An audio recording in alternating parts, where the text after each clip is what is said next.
आज हम मिलने जा रहे हैं डॉक्टर कफील खान से।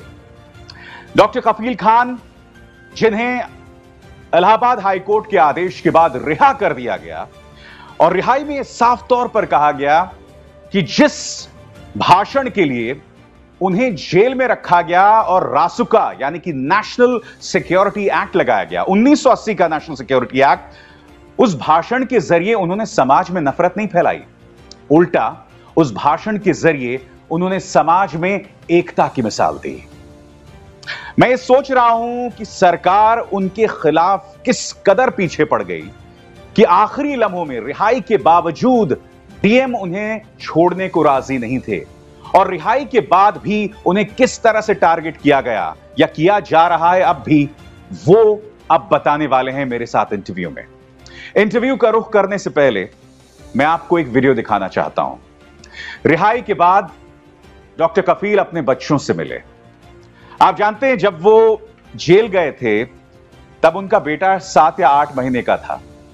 अब जब वो रिहा हो गए हैं तो करीब 1.5 साल का है और वो अपने पापा को पहचानता नहीं है। आप ये वीडियो देखिए और आप समझ जाएंगे इसके क्या मायने हैं।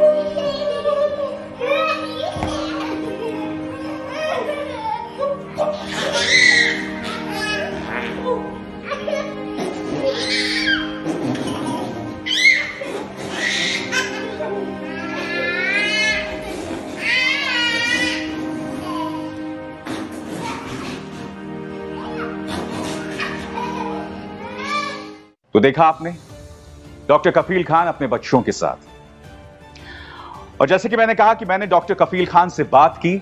इस इंटरव्यू में आप सुनने वाले हैं कि उन्हें किस तरह से टारगेट किया गया, उन्हें किस तरह से टॉर्चर किया गया, और यही नहीं, रिहाई के बाद भी प्रशासन ये लगातार कोशिश कर रहा है कि किसी तरह से डॉक्टर कफील खान को फिर से जेल में डाल दिया जाए। क्या कह रहे हैं डॉक्टर कफील खान, आप खुद सुनिए। मेरे पास वाकई शब्द नहीं है। आज जो खास मेहमान मेरे साथ हैं डॉक्टर कफील खान।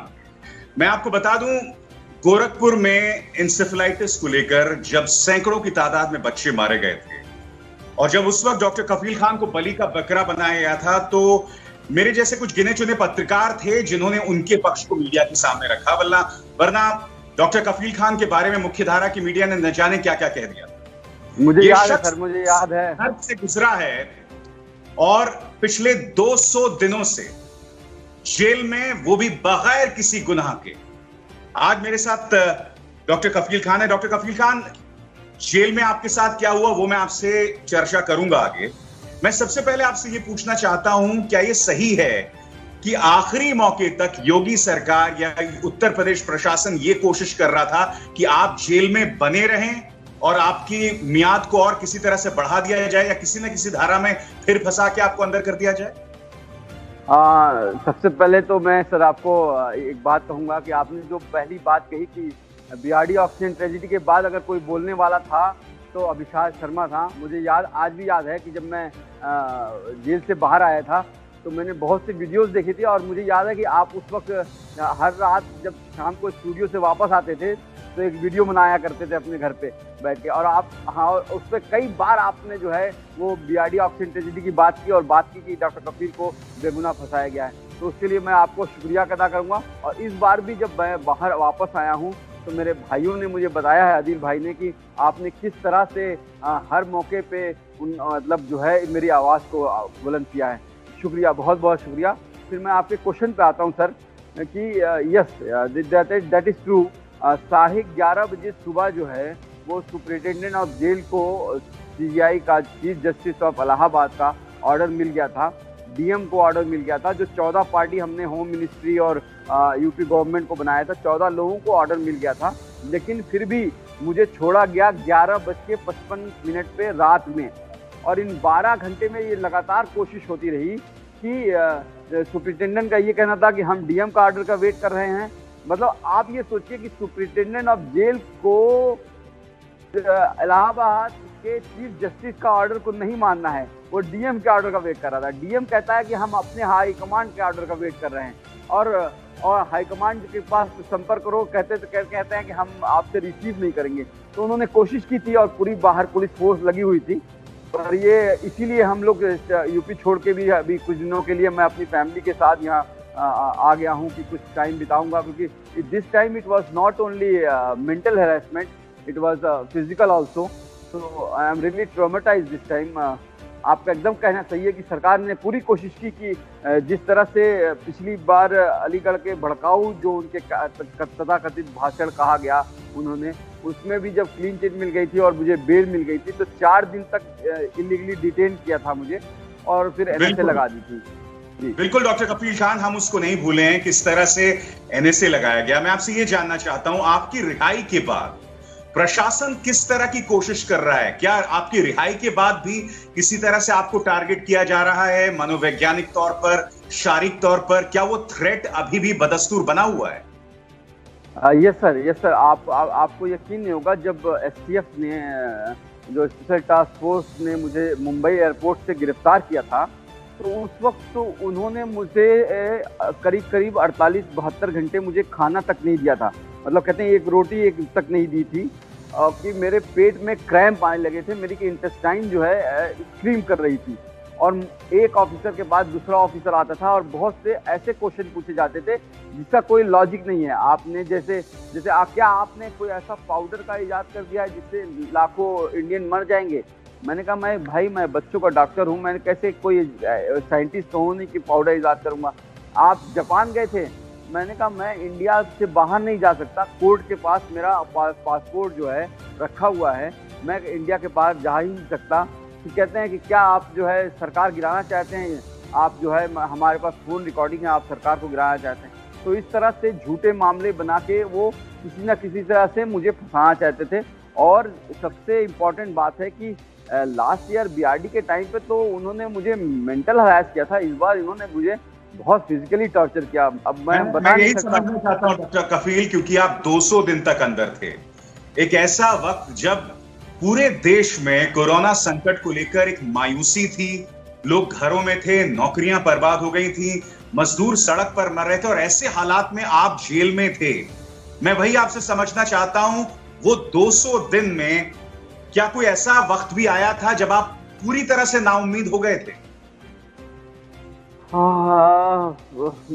नाउम्मीदी तो शायद नहीं आई सर। किसी ने जेल में पिछली बार ही मुझे बताया था बीआरडी के वक्त ही कि डरना आता नहीं हमें, चाहे जितना भी डरा लो, हर बार एक नई ताकत से उठेंगे, चाहे जितना भी झुका लो। अब मैंने आपको मैं बता दूं कि 29 जनवरी को मुझे गिरफ्तार किया गया था, और 27 जनवरी को ही मैंने कोरोना पे एक वीडियो बना के अपने फेसबुक और यूट्यूब के माध्यम से डाल दिया था कि क्या करना है, क्या नहीं करना है, कैसे मास्क लगाने हैं, कैसे हाथ धुलना है, कैसे छींक आएगी तो रुमाल यूज करना है। तब इंडिया में एक भी केस नहीं आया था, और मैंने जेल से आदरणीय नरेंद्र मोदी जी को, अपने प्रधानमंत्री को मैंने लेटर लिखा था, और उन्हें साफ साफ बताया था कि क्योंकि मुझे जब मैंने इंडिया के टूर में देखा था कि किस तरह से भारत की पॉपुलेशन है, डेंसिटी है, और उसमें कम्युनिटी ट्रांसमिशन को कभी रोका नहीं जा सकता है। और आपको पता होगा कि अभी भी सरकार जो है कम्युनिटी ट्रांसमिशन यानी स्टेज 3 को नकारती है। हम लोग जो है, अगस्त आ गया है, 30 से 40 लाख लोग ऑलरेडी अफेक्टेड हो गए हैं, और 65,000 लोग मारे जा चुके हैं। मैं शायद तड़पता था अंदर जेल में, बहुत बार मैंने कई बार योगी जी को भी लिखा और फिर प्रधानमंत्री को भी लिखा कि मैं एज अ कोरोना वॉरियर काम करना चाहता हूं, और मैं इस देश जो संकट गुजर रहा है उसमें साथ देना चाहता हूं। शायद कोई नई मेडिसिन ईजाद कर सकूं, शायद कोई नई वैक्सीन ईजाद कर सकूं। मैं 10 साल मेरा एक्सपीरियंस है इंटेंसिव केयर यूनिट में। आप जो बात करते हैं वेंटिलेटर की, वेंटिलेटर चलाने वाले डॉक्टर हमारे पास पूरे इंडिया में 2-3 हज़ार से ज़्यादा नहीं होंगे, क्योंकि मशीन जो होती है बहुत सोफिस्टिकेटेड होती है, और मेरा 10 साल का एक्सपीरियंस था, तो मैं यूज़ करके शायद एक जान बचा सकता था। पर कहता है ना कि शायद वो उन्हें मंजूर नहीं था, और उन्होंने मुझे बस प्रताड़ित करते रहे। डॉक्टर कफील, हमने अदालत के आदेश को देखा। अदालत ने स्पष्ट तौर पर कहा है कि देखिए, डॉक्टर कफील पर यह आरोप लगाना कि उन्होंने समाज में वैमनस्य फैलाया, नफरत फैलाया, निहायत ही बेईमानी है। उल्टा उन्होंने ये कहा कि आपने जो बातें कही वो राष्ट्रीय एकता का प्रतीक है, उससे मददगार साबित हुई। मेरे हिसाब से एक बहुत ही करारा तमाचा है प्रशासन के मुंह पर, जिन्होंने आप पर रासुका लगाया। मैं ये समझना चाहता हूं, जब इतने पूर्वाग्रह से सरकार आपको टारगेट कर रही थी, तो जब जेल के अंदर तो पुलिस या जेल प्रशासन किस तरह से आपको टारगेट करता था, किस तरह से टॉर्चर करता था? सर, जेल प्रशासन का रवैया इस तरह से था कि वो हमेशा मुझे बुला के यही बात कहते थे कि तुम बीआरडी ऑक्सीजन ट्रेजेडी के उन 70 बच्चों की बातें कभी मत करो, भूल जाओ, तुम सरकार के खिलाफ बोलना बंद कर दीजिए तो शायद आप बाहर निकल सकते थे। खाना बंद कर दिया जाता था, कभी कभी जो है तन्हाई में डाल देते थे, जो जेल का स्मॉल सेल होता है। इसके अलावा जो मेरा बैरक था वो 40 कैदियों के लिए था, और हम जब कोरोना वायरस के टाइम पे सोशल डिस्टेंसिंग की बात करते थे, उस वक्त 150 कैदी यानी 150 कैदी बंद होते थे उस छोटी सी बैरक में, और एक टॉयलेट होता था। मतलब आप नहाने के लिए या फिर टॉयलेट जाने के लिए आधा घंटा लाइन में आपको लगना पड़ता था। पतली सी दाल होती थी और कच्ची रोटी होती थी, जो खाने को 8 महीना मिली। मुलाकात चूंकि बंद थी लॉकडाउन की वजह से, तो ऐसा नहीं कि मेरे साथ था, पूरा सबके लिए मुलाकात बंद थी। तो हालत ये हो गई कि मैं जब जेल से बाहर आया हूँ तो मैं खुद, आप मेरा चेहरा देख लिया, आप मुझे पहले भी देख चुके हैं, और मैंने वेट लॉस भी किया है। और दूसरे सबसे बड़ी बात है कि जो कुपोषण होता है, माल न्यूट्रिशन होता है, आपको सिर्फ क्योंकि कोई फ्रूट्स नहीं मिले, कुछ नहीं, मिनरल्स नहीं मिले, तो मेरे अंदर की जैसे कोई एनर्जी ही खत्म हो गई हो, इस तरह से प्रताड़ित किया। तो एक जो माल न्यूट्रिशन हम बच्चों में कुपोषण का शिकार कहते हैं, उनको ठीक करते हैं, वो मैं अपने आप में अंदर महसूस करता हूँ। और रही बात कोर्ट के ऑर्डर की बात, सर आपने कोर्ट के ऑर्डर की बात कही है, तो उस पर मैं यही कमेंट करना चाहूँगा कि कोर्ट ने एकदम क्लियरली ये बात कही है कि जिस दिन से, आप फर्स्ट पेज पढ़िएगा, कि जिस दिन से बीआरडी ऑक्सीजन ट्रेजेडी अगस्त 2017 से हुई है, उस दिन से उत्तर प्रदेश सरकार न केवल डॉक्टर कफील को, उनकी पूरी फैमिली को स्टेट स्पॉन्सर्ड विक्टिमाइजेशन कंटिन्यूड है।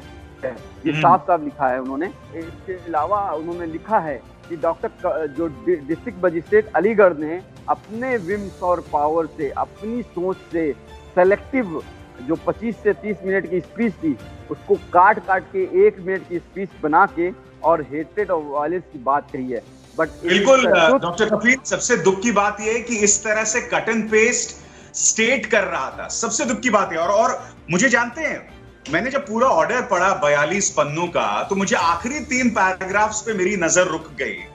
मैंने देखा कि प्रशासन ये तक कह रहा है कि जेल में रहकर भी डॉक्टर कफील खान अलीगढ़ मुस्लिम यूनिवर्सिटी के छात्रों के साथ संपर्क में थे। तो भाई, तुम्हारा खुद का प्रशासन क्या कर रहा था? क्या मोबाइल फोन मुहैया कराया जा रहा था डॉक्टर कफील खान को? मतलब मेरे हिसाब से कल्पना से भी विचित्र ये एक बनाना रिपब्लिक हो गया है। जिस तरह की बातें की जा रही हैं, एक शख्स को टारगेट करने के लिए सारी लक्ष्मण रेखाएं पार कर दी गई, सारी हदों को पार कर दिया गया डॉक्टर कफील। सर, परसों रात भी यही कोशिश की गई कि अलीगढ़ के 2-4 लड़कों को या फिर किसी को डरा धमका के मेरे खिलाफ बयान दे दिया जाए। बयान अगर वो दे दे तो एक केस दर्ज करके परसों मुझे डिटेन कर लें जेल से बाहर निकलते हुए। मैं आपसे यही जानना चाहता हूं, आपकी रिहाई के बाद किस तरह से वापस आपको जेल में डालने के लिए क्या क्या किया जा रहा है, ये मैं आपसे समझना चाहता हूं। सर, परसों ये कोशिश की गई 12 घंटे की अलीगढ़ के कुछ लड़कों को टॉर्चर करके, उनको दबाव में डलवा के इनसे ये बयान दिलवा दिया जाए कि डॉक्टर कफील ने अलीगढ़ में हिंसा फैलाई थी और मुझे फिर से जेल में डाल दिया जाए। आपको याद होगा सर कि जो बीआरडी ऑक्सीजन ट्रेजेडी हुई थी, उसमें 9 डॉक्टर्स जो है जेल गए थे, जिसमें बहुत से आप प्रिंसिपल साहब भी थे और ऑक्सीजन प्रभारी थे, सारे लोग थे। उन सबको नौकरियां मिल गई हैं। लेकिन आज 3 साल हो गया है और मुझे इलाहाबाद हाई कोर्ट से क्लीन चिट मिलने के बाद, प्रिंसिपल सेक्रेटरी से इंटरनल इंक्वायरी में क्लीन चिट मिलने के बाद आज भी मैं सस्पेंडेड हूँ। मुझे फाइनेंशियली पूरी तरह से तोड़ दिया गया है। आपको भी पता होगा कि सुप्रीम कोर्ट जाने में आपको कितना पैसा खर्च करना पड़ता है। जिस कोरोना काल में कहा जाता है कि 60 साल के ऊपर 65 साल के ऊपर लोग घर के अंदर रहें। उस कोरोना काल में 65 साल की बूढ़ी माँ मेरी बेचारी अलीगढ़ के लोअर कोर्ट से लेके इलाहाबाद हाई कोर्ट तक और सुप्रीम कोर्ट तक वकीलों के पैर उन्होंने